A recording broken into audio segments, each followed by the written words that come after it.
Hello, everybody, and welcome to a new calendar year and a new semester of our series of Schusterman Center for Israel Studies seminars. My name is Alexander Kay. I recently took over as director of the Schusterman Center from Professor Jonathan Sarna, whom we thank profoundly for his many years of really devoted and tireless service to our center. Many of you have been in our programs before and know how much work he put into creating magnificent lineups and programs over the past 5.5 years. Today we kick off our semester with our first seminar, and I'd like to welcome and introduce Dr. Manal Totry-Jubran. She is an associate professor at the law faculty at Ilan University. She works in all kinds of fields of law, including law and society, legal geography, multiculturalism and minority rights, and also planning and building law and local government. She has a whole host of awards and recognitions. In 2018, she was selected by the very well-known and prestigious Calcalist newspaper, along with Hapoalim, as one of the 10 young promising Arab leaders in Israeli society. And in 2019, she was awarded the Gorni Prize by the Israeli Association of Public Law that recognizes excellence in the field. In 2015, she received the Ma'of Scholarship from the Council for Higher Education for outstanding Arab students. It's really a pleasure to have her here today. The title of her seminar is Challenges of Middle-Class Flight of the Arab Minority in Israel. So Dr. Totry-Jubran is going to present, and then we'll move to a Q&A session, which will be moderated by my colleague, Dr. Shana Weiss. I'd like to encourage everybody to put your questions to the speaker through the chat function in Zoom. And I'll also point out that there is a live transcript available for today's session. If you don't want that, you're able to turn that on or off on your own personal computers.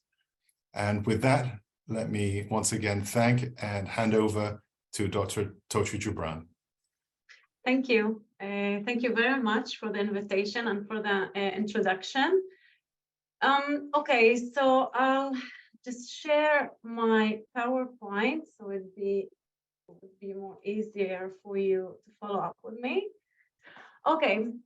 So as was just presented, I will talk about the challenges of middle-class ethnic minority flight in Israel, which is very much connected to the Black flight in the United States of African American. I try to, in my work, to see the common and the differences between this type of phenomena that I will talk about during my presentation.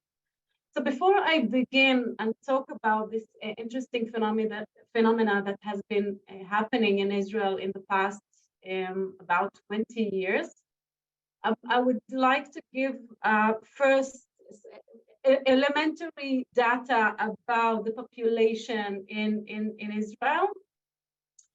So Israel is has 9 million people living inside of Israel.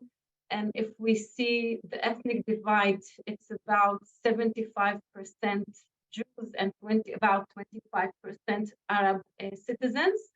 However, not all of them are citizens.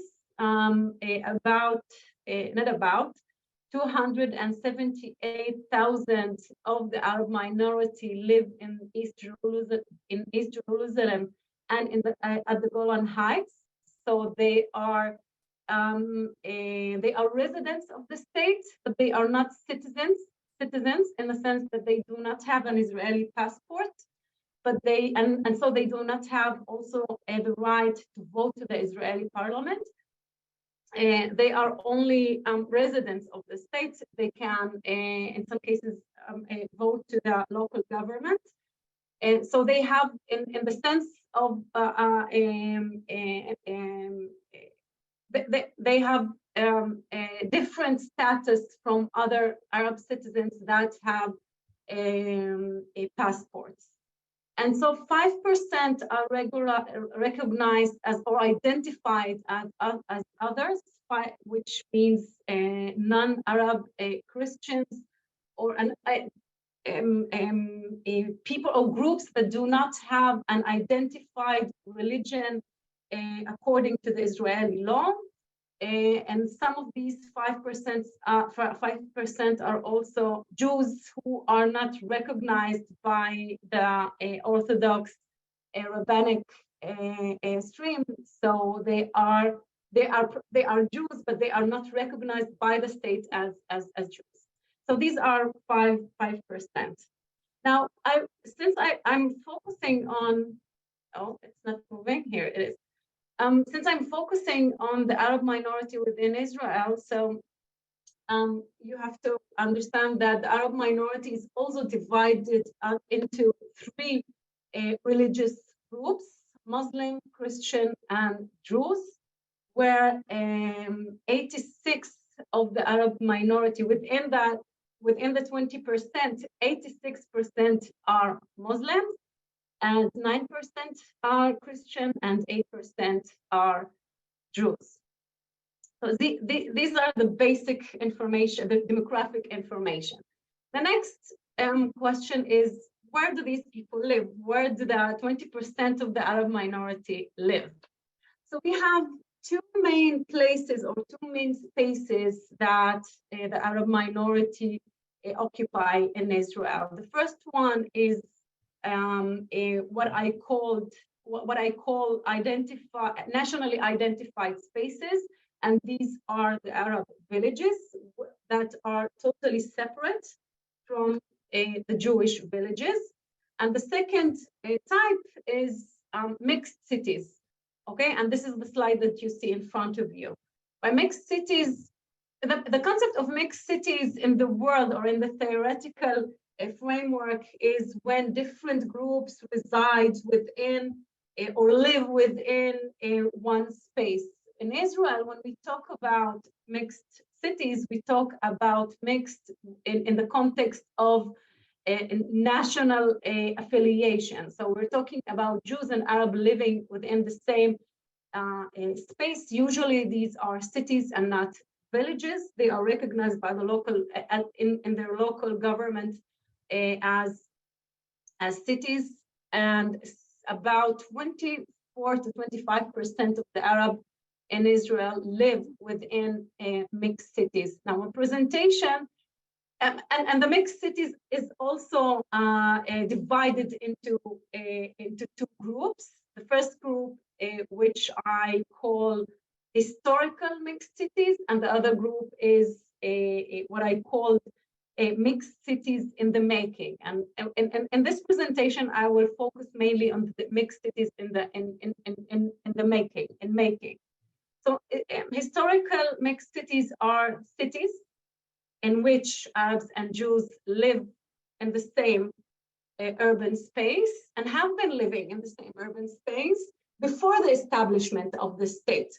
So historically mixed cities are historically mixed before 48, and these include Haifa, the city where I live, Akka, or Acre in English, Jerusalem, Lod, Ramle, and so on. And these, what is unique about these historically mixed cities is that these cities have already cultural, religious, and educational institutions, especially for the Arab community. So we have mosques, and we have churches, and we have Arab schools and community centers for the Arabs, and so on. Okay, all of this we have in the historical mixed cities, whereas in the mixed cities in the making, these are actually cities that were established after the establishment of the state.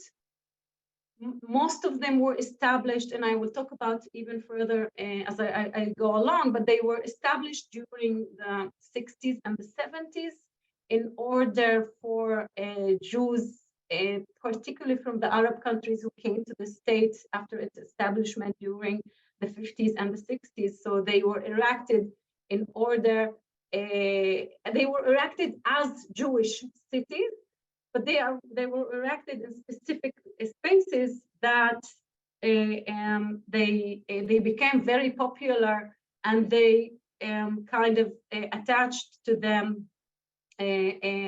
Arab citizens. So, and we have, it's also important to notice that we have couple of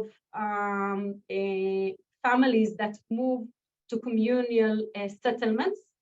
We don't have many that move to communal settlements because there's the concept of acceptance committees that sometimes some families cannot enter the communal settlement because they fail to pass the qualifications and the exams provided by the acceptance committee. So this is one type of spaces in which the Arab citizens live. Again, it's the mixed cities. There are mixed cities in the making, and there are historical mixed cities. As I go along, I will focus more on the mixed cities in the making, in which the Arab families are moving more and more these last 20 years.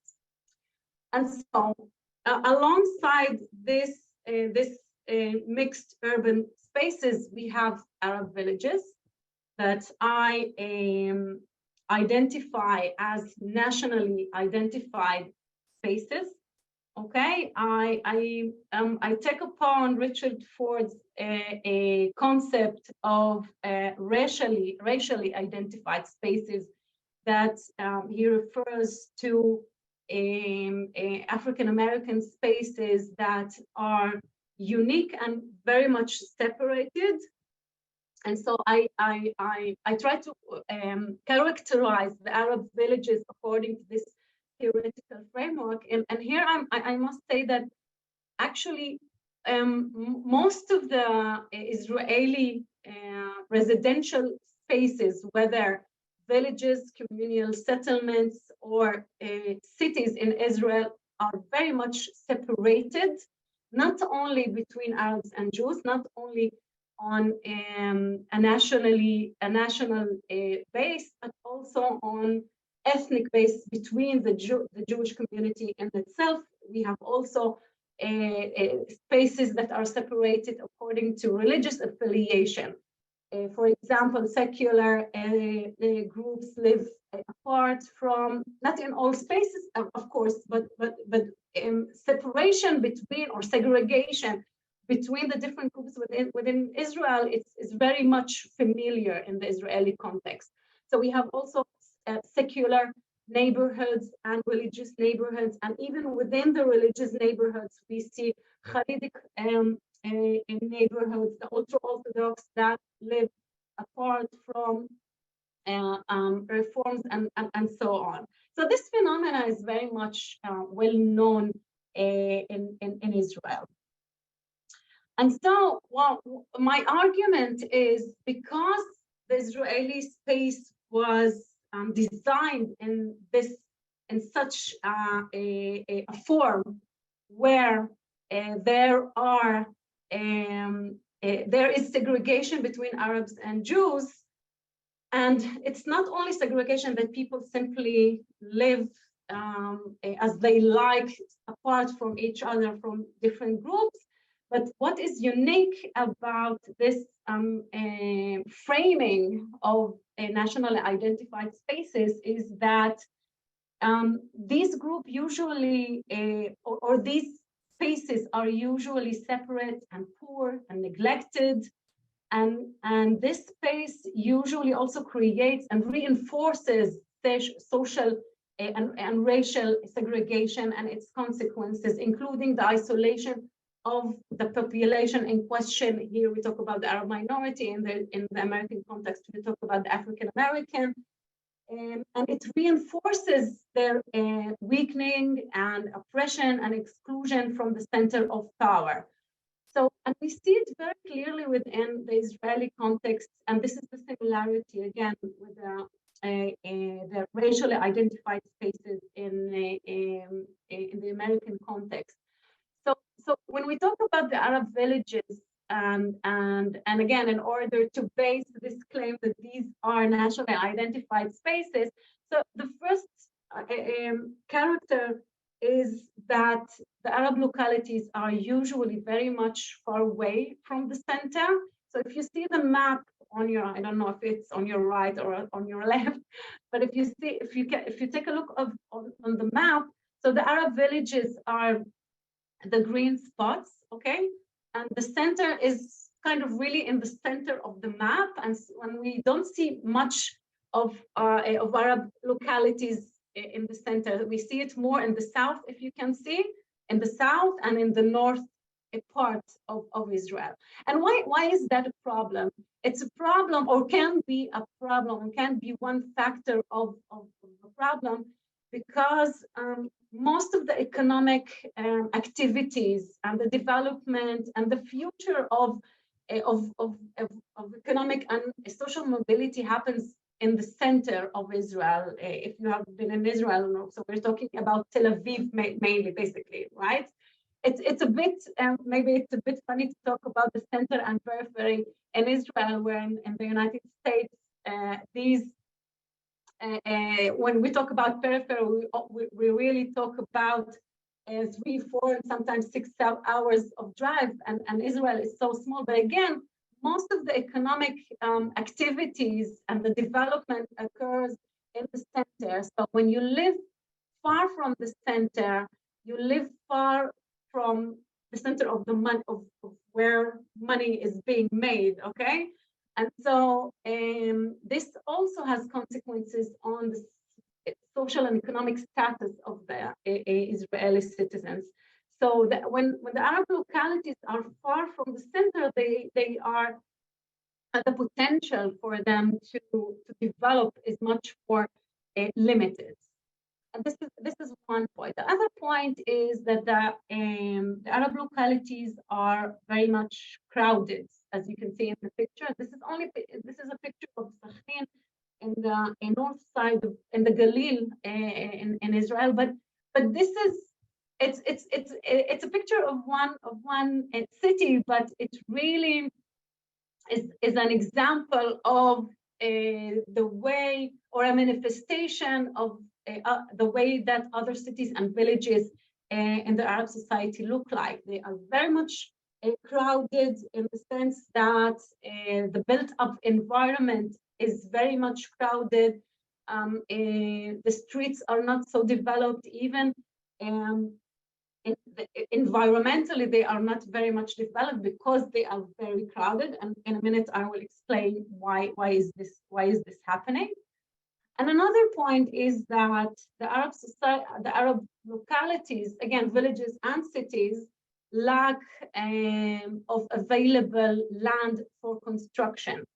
This means that when you have a very little land designated for construction, for residential purposes, but also for industrial purposes, that brings much money into the local government's pockets, and you have you will have a lack ability to develop the village or the city in question. So if you can see here in the maps as we go along, again, the green spots are a Palestinian land within Israel, and we see it shrinking all the time. And I will explain why is this happening in a minute. So if we compare the Arab villages with the Jewish villages, we see that they are much more crowded. They are far away from the center. They are not developed. They do not have empty available land for further development, so they can meet the needs of their residents. And why is that? So we have several reasons or explanations why is that happening. The first explanation is connected to the local government law in Israel, and I will explain. Actually, since the establishment of the state, no Arab locality was constructed. So we're talking about 75 years of building new settlements within Israel. Again, I'm talking only within the green line, the green line within Israel. The Israeli government was never motivated to erect or to build an Arab settlement, village, or city. In a minute, I will also explain the reasons behind that. So this means that when Arab citizens want to move to other places, they have very much they have little possibilities to or limited possibilities to move along. And in a sense, the current or the existing Arab localities are getting more and more crowded because there's nowhere else to go. So they become more crowded, more segregated, and more and poorer in time. The other thing, or the other reason that explains the situation of the Arab villages and cities within Israel is that their areas of jurisdiction were restricted only to the built-up area of the settlements. And we are talking. I'm moving you back to the establishment of the state. After the establishment of the state, all the villages and the cities, whether Jewish mixed cities or Arab cities, were given autonomy, local government autonomy through their jurisdiction. And what happened with the Arab villages is that the interior minister at that time, when he drew the line of the jurisdiction, okay, when he drew the line of the jurisdiction of each settlement, when we compare this line of jurisdiction between the Arab settlements, villages and cities, and the Jewish settlements, we see that the Ministry of Interior, who is in charge of all the issue of local government, they drew the jurisdiction of the Arab localities only to the built-up area of the settlements. This means that in some cases we had neighbors in neighborhoods and land, private land that belonged to citizens of a specific locality, okay, but they were not part of the locality's jurisdiction.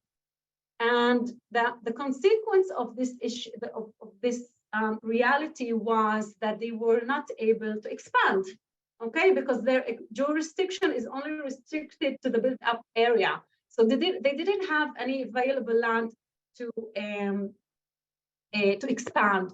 Whereas, so one may say, okay, so what? The problem is that when we compare this issue to the Jewish localities, and we see that the jurisdiction of the Jewish localities were drawn much wider to the built-up area and leaving them with empty and available land for further development, we didn't have the same issue in the Arab localities. The third point is that the government discriminates in its transfer, and specifically the Ministry of Interior, according to several criteria. They discriminate against Arab localities comparing to what they give to Jewish localities. And we're not only talking about the Ministry of Interior, but other ministries that also provide funding for religion issues, for education issues, and so on. So we're talking about other ministries that have different criteria and that affect or that result in disparities between the government transfer giving to or funding giving to the Jewish localities compared to the Arab localities. And so all of these contribute to the status quo of the Arab localities, leaving them more poor, more neglected, and more crowded. Another issue is the planning policy issue, in which, well, it's really important here also, just before that, to note that the Arab society are going or transferring in more and more into urbanism, but some scholars characterize this sort of urbanism as arrested urbanism.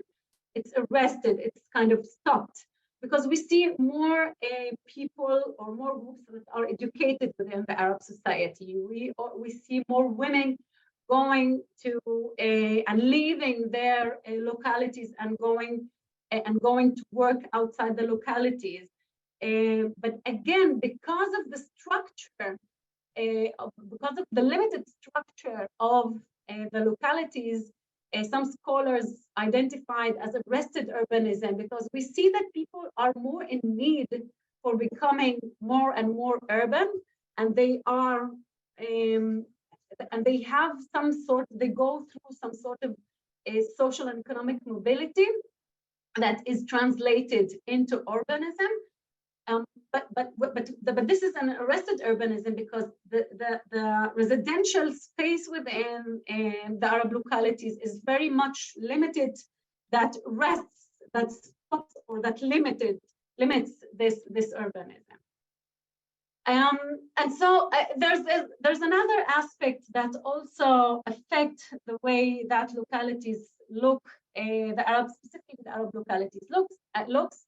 And this is the planning policy in Israel. So we see lack of planning scheme which would enable a lawful construction of residential units. And I emphasize on lawful because we have a lot of construction in the Arab localities. Okay, people built within localities on top of each other, basically, but they build. Some of these constructions are lawful because we do not have a progressive and modern planning schemes that answers or that fit their interests and their need. And so the result is that we have more and more illegal building and illegal housing.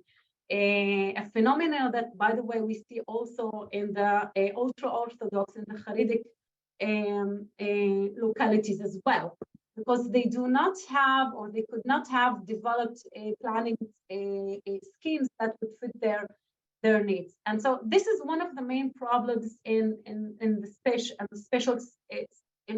the residential spaces in the Arab society in Israel, because illegal building means that at some point this house, in case you don't get a building permit, this house would be demolished.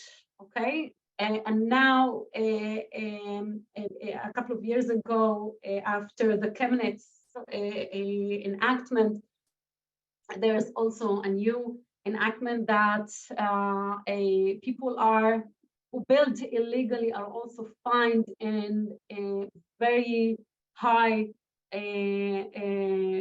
fines. So you will pay 100,000s of shekels, and also your house would be under a constant threat for being demolished.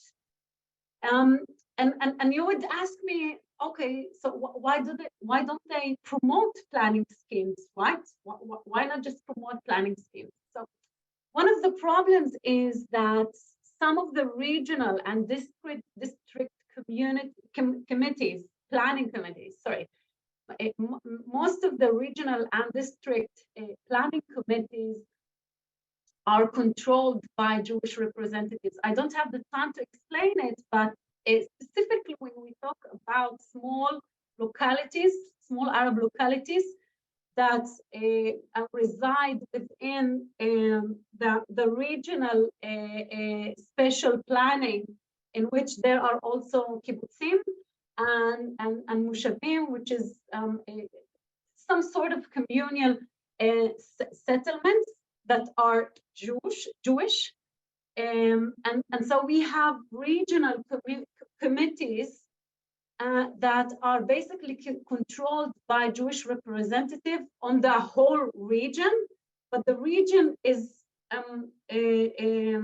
drawn, or the planning region is drawn in a way that there is a Jewish majority of representatives within the committees.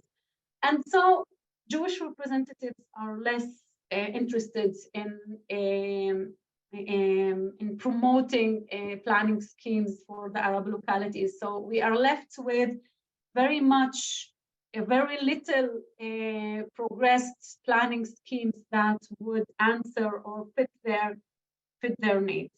And this leads me to the issue of housing and special policy in Israel. So the special policy in Israel, specifically the housing special policy in Israel, is designed by the Zionist ideology, which promotes basically two main key principles. The first is the housing of Jewish immigrants who came to the state after its establishment, and even afterwards in the 90s, when we had Jewish immigrants who came from a former Soviet Union. But basically what stands within the Zionist ideology in the design of space is that one of the most important purposes is the housing of Jewish immigrants, okay? And again, hundreds and thousands of immigrants came into the States during the 50s and 60s, and this was one of the main projects to find housing to these immigrants. So most of the funding and the planning schemes were promoted this specific purpose. The other thing is the other principle is Judaizing the space. I always find it very troubling pronouncing this word, through the distribution of the Jewish population and not the population in general, throughout the country and specifically across the border. So the thing is that after the establishment of the state and the borders of the state were in fact much more bigger than they thought that it would be. So one of the purposes was to populate spots throughout the border in order to protect the border. This is one important purpose. So we have a lot of Jewish localities throughout the border. This is one point. And the other point is the housing special policy also concentrated on looking where there are a majority of Arab spots, and we have it in the south and basically in the Galil in Israel, and this policy was also directed into kind of trying to change this demography by erecting and establishing more and more Jewish localities where there is high percentage of Arab population, in order to Judaize the space, in order for the space to be more Jewish in a sense, not only in the way that the public space is designed, but also that we would not have a large amount of Arab concentration in one space, but they would be also Jewish representatives also within these concentrations, or so they would be the majority, and then another Arab localities. Sorry, this point is really crucial as I go along, because in implementing this policy, we saw that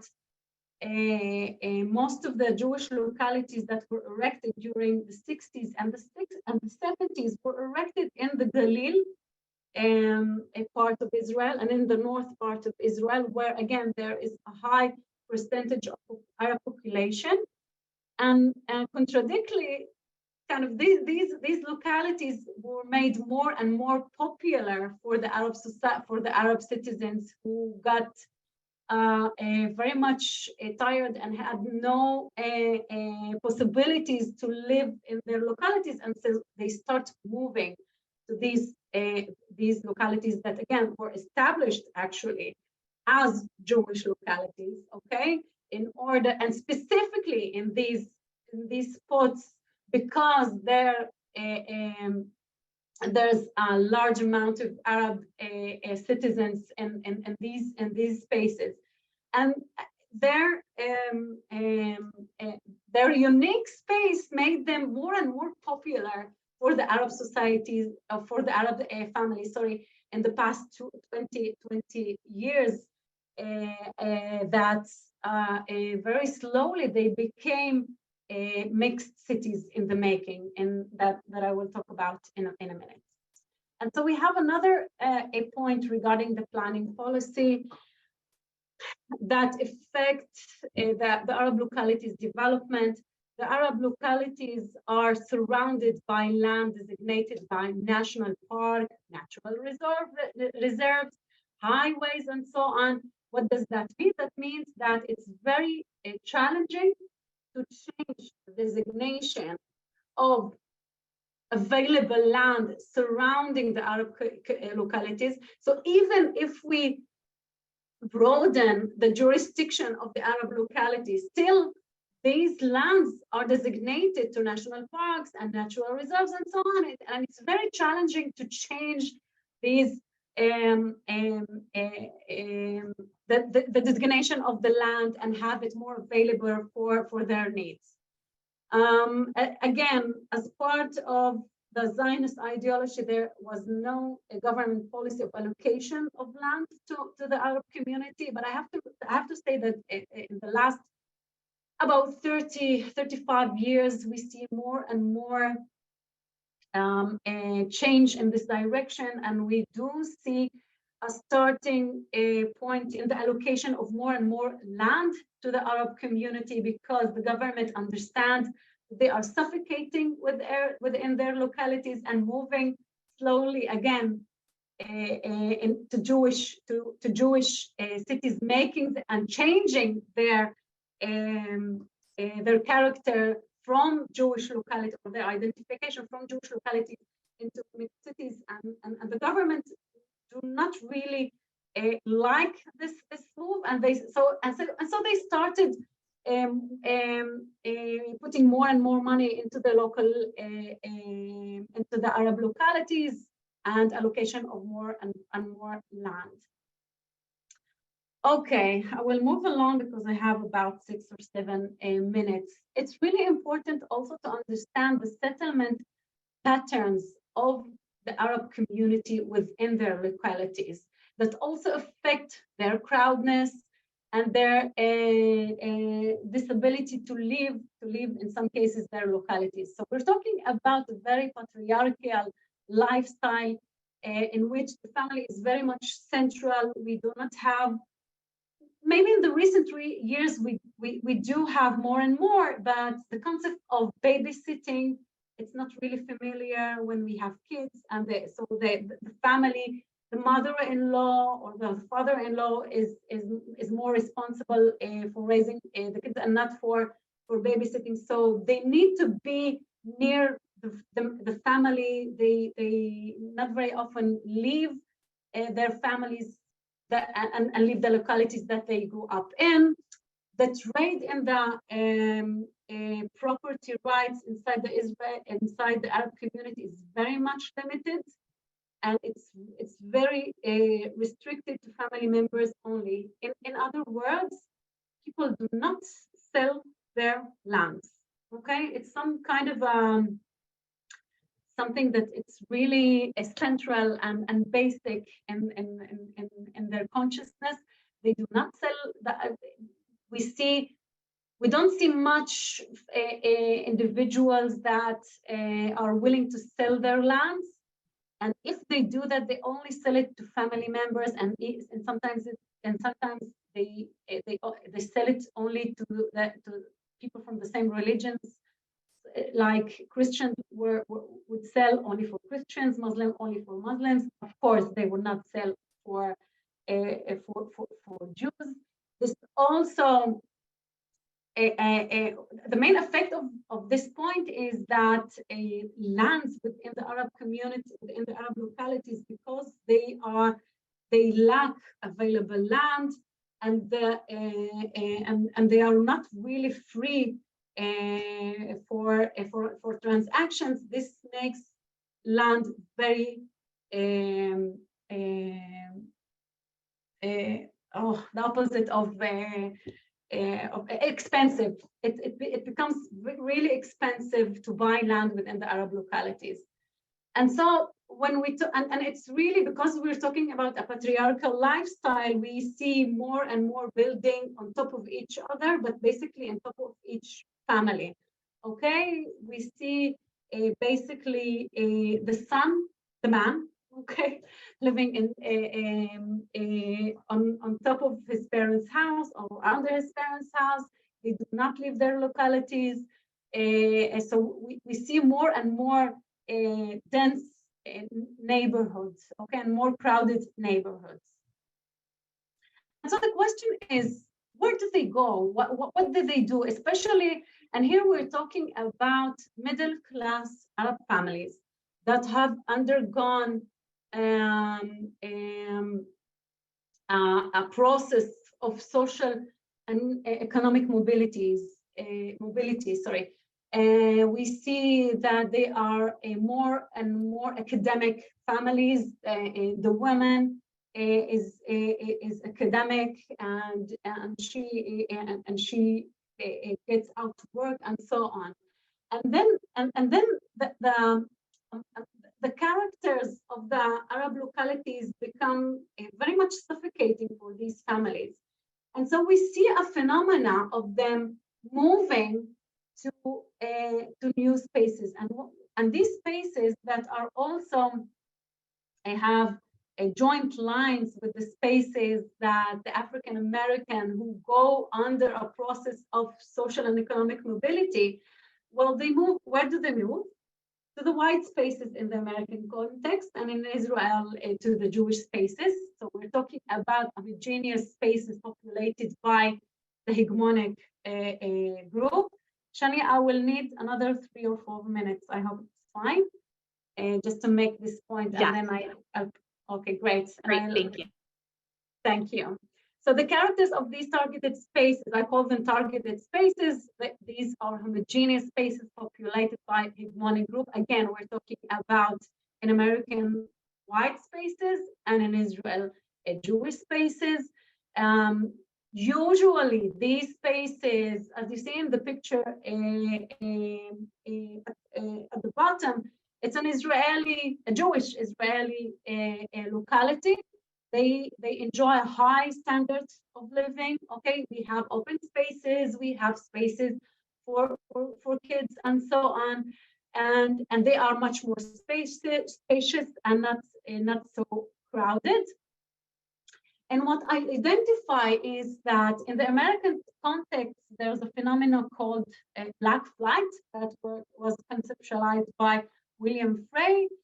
And he refers actually to interstate migration of established. Okay, it's really important because we're talking specifically about established middle-class ethnic minorities, and in the Israeli context, national minorities, because usually the move to these spaces, to the target spaces, it's expensive. It's expensive because the houses and the apartments are much more expensive in the Jewish neighborhoods or in the Jewish localities and white localities in the American context. So we see, so we're talking about state migration of established middle-class ethnic minority. In the US, it includes Asians, Hispanics, and African Americans who leave their localities and settle in hegemonic ones. And this is called the Black Flight. And I try to conceptualize it much more in a wider sense and talk about a middle class flight of ethnic minorities or national minorities. So we have joint social and historical group dynamics of each group that is affected by the spatial segregation, in a sense that we have the national segregated spaces in Israel, and in the American context, the ethnic segregated spaces who are very poor, very crowded, very suffocating. And what happens is that when we have a growing number of families, established families that undergone some sort of social and economic mobility, they want to look for something else. So these are educated and, as I said, educated and social economic mobile. They wish to improve their desire. They desire to improve the standard of living, and they wish to move to special and prestigious residential spaces. And what I see here is that, again, the African in the American context, but also in the Israeli context, is that the initial stage of moving into these hegemonic spaces in the American context, as well as in the Israeli context, some of these families endure obstacles of purchasing a house because they are not very much welcomed into this new space. Sometimes they encounter private discriminating acts. People do not want to sell their houses, and we see them approaching the court and trying to overcome this issue.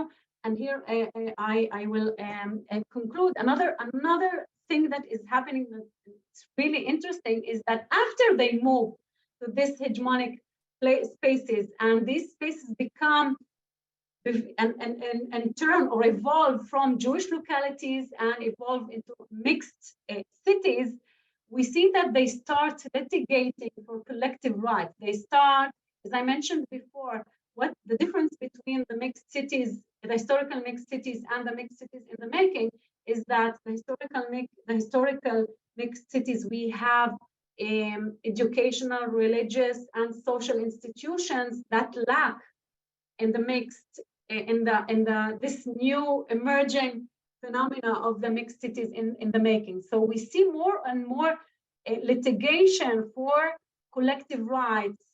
For example, in Israel, we see families that approach the court demanding that there would be Arab books in the public library in Nof Galil, in the Galil, and they approached the court in Carmiel in order to provide educational institutions, schools and the kindergarten for the Arab population. So we're talking about kind of a private phenomena that is happening slowly, but have very much implications in the legal context. So this is my 15 minutes. I will stop here so you'll have a time for question. Should I stop the share? Yes, please. Okay. Thank you, Manal. Thank you so much for everyone who is putting in questions. We have many questions coming in, and please feel free to continue to put in questions, and I will answer, we'll get through as many as we can. But I can already say we have so many, I'm sure we won't get to everything. So I first want to ask you about the comparison or the comparative framework, right? You made using a really interesting comparison to think about African Americans in the States. I wanted to ask you why you chose that comparison. What are some of the challenges? What are some of the differences? And how you felt it's helpful when thinking about your work? Yeah. Well, and when I started thinking or rethinking about what is happening, I started looking for frameworks, and this was there's. Well, I'll say it like this: that we have other flights in other places that are all conceptualized as flights of middle class. We have some sort of writing in England, but not very much developed. The thing is that in the American context, the whole issue of identity politics is relatively very much developed. So it was easy to go there. Of course, there is a lot of differences between the American context and the Israeli context. One of the main differences that makes it challenging is that in the American context, you have a constitution. We in Israel, there is no constitution. We have the most the nearest thing to constitutional rights is the two basic laws that we have: human dignity and liberty, and freedom of occupation. So the legal system is different, but again, what was fascinating for me to see is that there is equivalent characters of this specific, again, and I'm not talking, I'm focused on middle class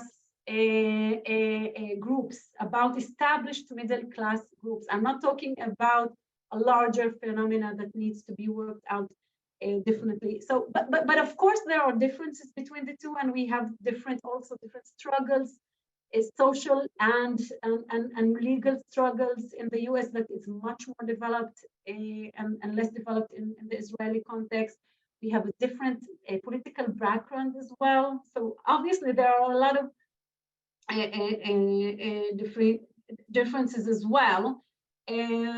But since I also saw that this concept of flight, this is what is in common in all of these writing about established middle class ethnic, that we're talking about the fleeting. They're not leaving because they want to leave their hometown. They're leaving.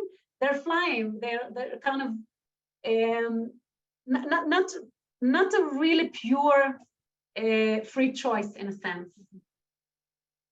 So I think you actually alluded to these characteristics throughout your talk, but I wanted to ask you, if you could paint a portrait of, let's say, the stereotypical middle-class Arab family that moves to a place like, I don't know, Carmiel, Natseret, Eilit, right? These mixed cities in the making, which is a term I love.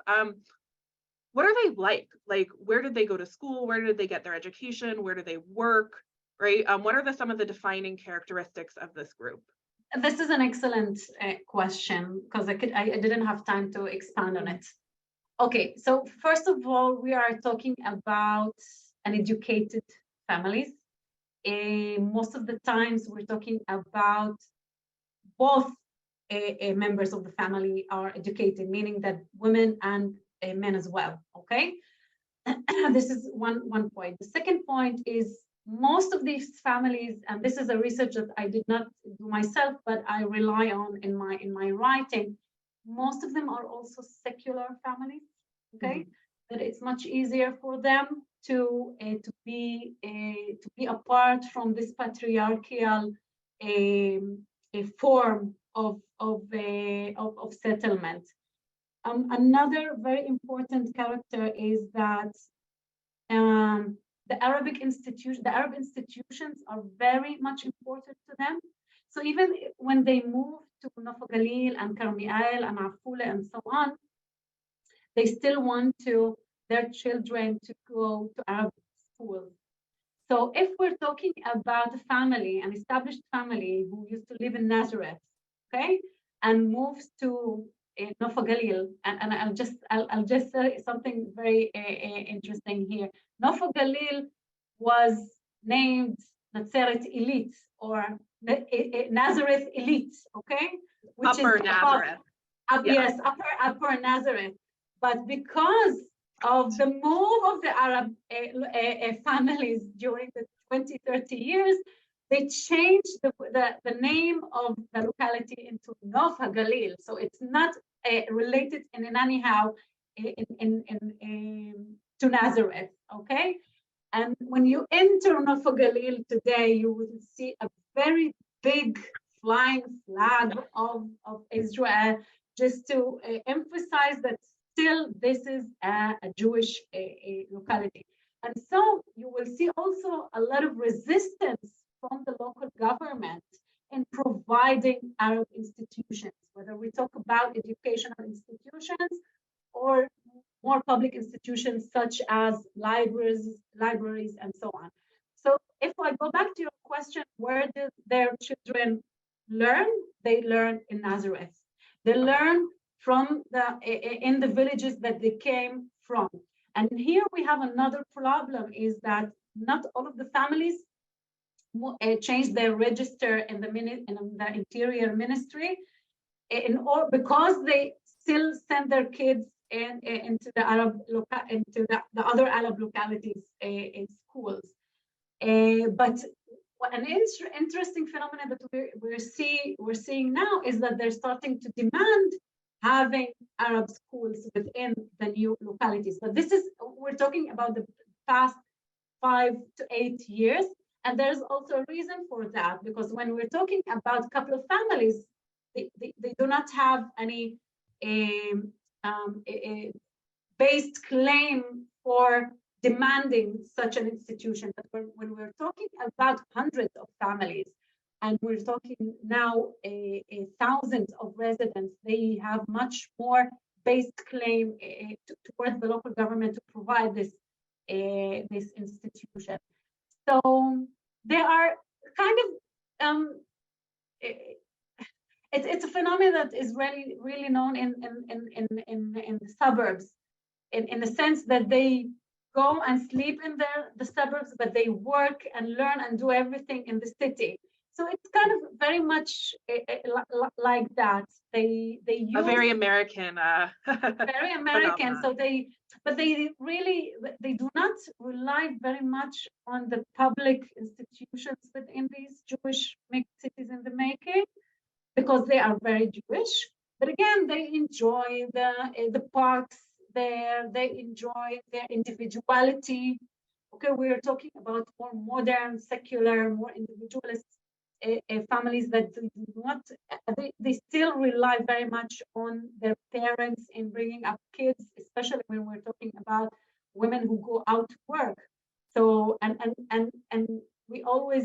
most of the time we also talk about, again, established middle class, but still they are less established than the middle class Jewish families.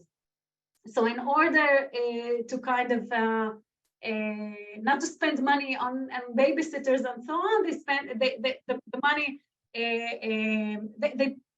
They very much rely on their families in mother village, on their origin village. Yeah, so there are so many questions. Thank you. Please continue to send them in. I want to ask a little bit of comparison, right? You've really focused on the north, and as some people in the chat and as myself have noticed, is that within Jerusalem, we have a phenomenon of Israeli, mostly of Palestinians with Israeli identity cards, although some Israeli Palestinians as well, who are moving into the ring of Jerusalem suburbs like Pisgat Zev, Yes. Armona Netziv. Is that, obviously the citizenship is a big difference, but what are the similarities? What are the differences? And how does that compare to what you're seeing up north? Well, the thing is, I will add another challenging point, which is why you can also ask me, why are you talking about the southern part of Israel as well? All right. And again, I'm talking about established middle class minorities, where this is more common in the northern part of Israel, because unfortunately the southern part of Israel is much more poor than the northern part of Israel. We have the unrecognized villages. We have some unrecognized villages in the Galil and in the south, but most of them are concentrated in the south. So this is one reason why I'm focusing there. But you are right. We have. I didn't talk about Jerusalem because Jerusalem, it's a historical mixed city and not a mixed city in the making. So we have other challenges. In Jerusalem, there are mosques and there are churches, there are private Arab schools and so on. So what interests me when talking about the mixed cities in the making is that they were established as Jewish settlements and that lack Arab facilities at all.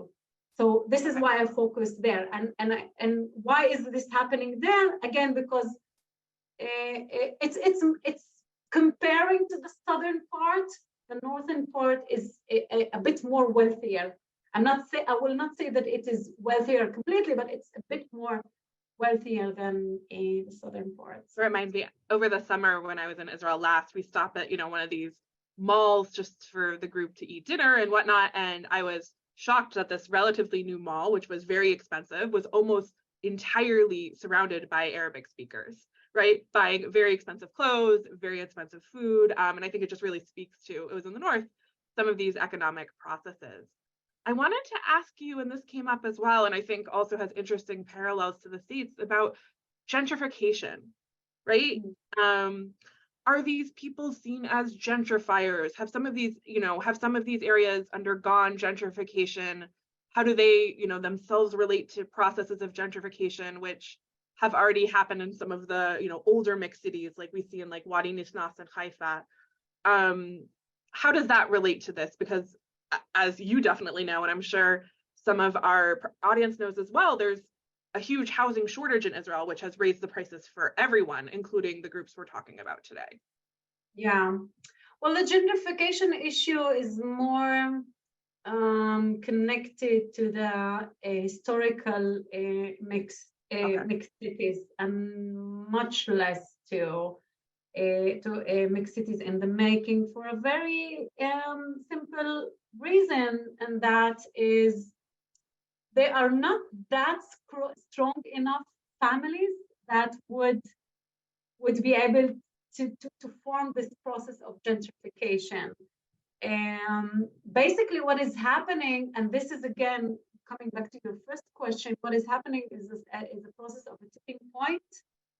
The Arab families, when the Arab families started moving to Naf Galil, they started buying houses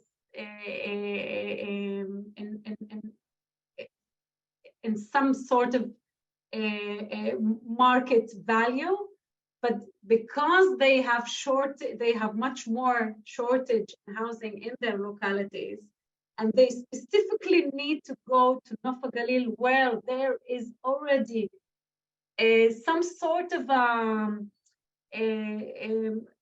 community, an Arab community. This raises the value of the houses, okay? And I'm not sure that it's not equivalent to gentrification, but what is happening here is that Jewish families, the more and more neighborhoods become Arab or affiliated as Arab neighborhoods within the mixed cities in the making, the prices of the houses get much more and more higher. And the Jewish families wants to more and more leave these houses. And this is equivalent to the white flight in the American context, where it happens when we have a tipping point where kind of the white families are fed up with each space has a different tipping point. They are fed up with non-whites coming into their neighborhoods, and they tip and they start moving out.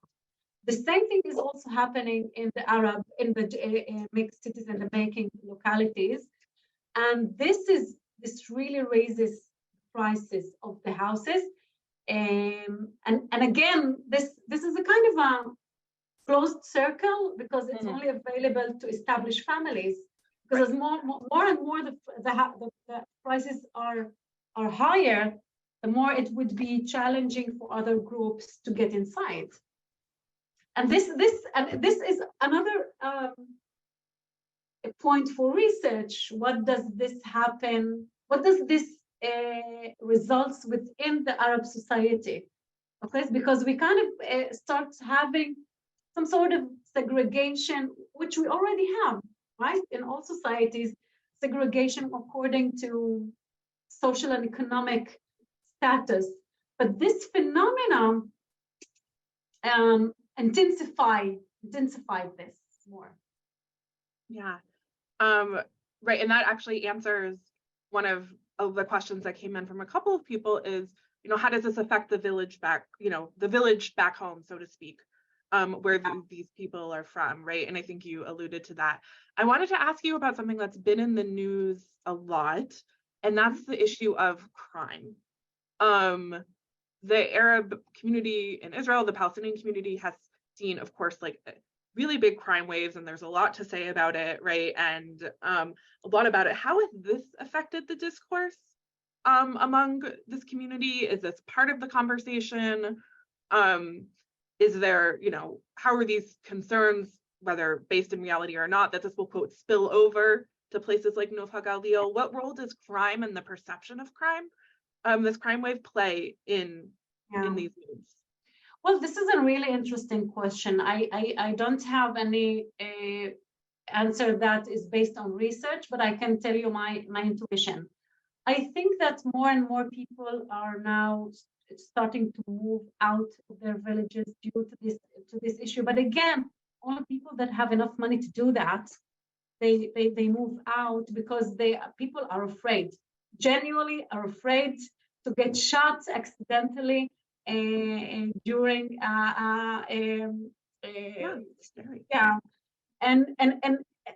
there's another thing that I want to stress here is that the flight to the historical mixed cities is continuing. Okay, it's not instead of this flight.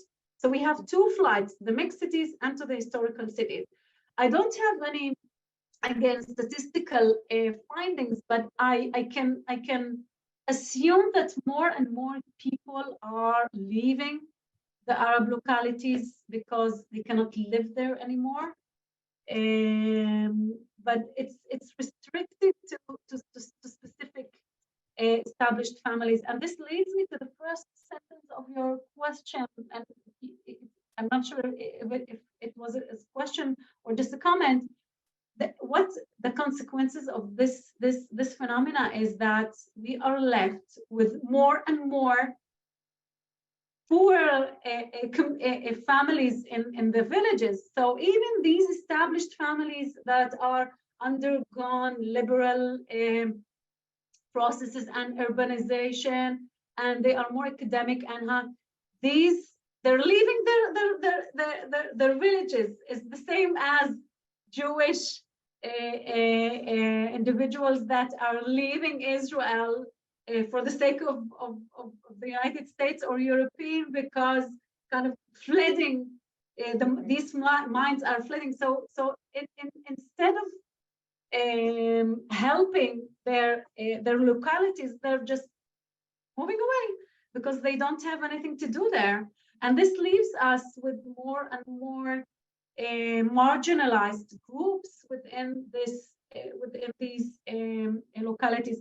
And this really connects again to what Richard Ford explains within the American context, is that, again, this is a closed circle, that they will forever stay segregated and poor and far from the center and so on. And this flight process even kind of intensifies this point. Yeah. So now that we're sort of reaching towards the end of the time, I wanted to ask about another comparison. And that's probably you can guess, comparing with the Haredi population, right? The ultra-Orthodox population in Israel. There we do see new ultra-Orthodox cities, a lot of support for the government, a lot of planning. They're almost, I mean, from my part, you may disagree, it's almost a sort of night and day. But given these two populations do have some similarities, especially with the rise of a middle class, and especially with sort of newer population areas in the north, you know, first of all, is it a helpful comparison to think about, right? Are there any similarities? Is there any interaction, let's say, between the ring of communities around Haifa, for example, that have become very Haredi? What are some of the things you see going on there? Similarities between which two? I threw out a lot of questions between Haredi planning policy for the Haredi community, the lack of planning policy, as you point out, for the Palestinian, the Arab community, and also in just terms of interactions, right? Afula, for example, is a city that has become increasingly Haredi, and also, as you said, increasingly popular with the secular Arab community. Are there interactions? What's going on there? Yeah, okay, of course. It's a really interesting and important question. Actually, Hafula is becoming more and more Haredi because it opened its doors in the last few years to the Haredi community because the Arab community is moving into Hafula. Okay, so it's really kind of racist saying this, but a lot of local government, a lot of Jewish localities do not want Haredi communities in their jurisdiction because some of them are secular and some of them they do not want this burden. The main two places that opened their doors was one of them was Afula. And I would assume that part of this is because it became at the same point very popular toward the Arab community. So I guess that they would prefer having the burden, the economic burden in some sort of the Haredi community rather having Arab communities, okay? This is one point. The other point of the other part of your question, planning for the Haredi community is much more challenging for the Arab community, much more challenging because they have really much more specific needs. They do not use the elevator in Shabbat. So it's much more challenging to build. So they don't want tall buildings. Tall buildings where, again, in the Arab community as well, tall buildings were not a very common way of building, but recently, because they are moving towards urbanism and modernization and so on, they are starting, they do not have any kind of obstacles or religious obstacles in living in high buildings where our Haredi have. The thing of the issue of big families that is less common nowadays in the Arab community. So we have very different challenges and needs and the policies, and it's much more challenging planning to the Haredi community, I guess. So I have many, many more questions, but unfortunately our time is coming to an end. I can also just tell by the huge number of questions that came in that this is something that is interesting and important, and we'll have to continue the conversation. I want to thank Dr. Totry-Jubran for joining us today. I want to thank our staff that made this happen from a technical point of view, an organizational point of view. And I, of course, want to thank all of you for coming. I encourage you to check out our website, which has all of our events, including our next event, which will be the kickoff of our Sephardic Modernity series. And again, all the information is on social media and online. Thank you so much, everyone, for coming. Thank you.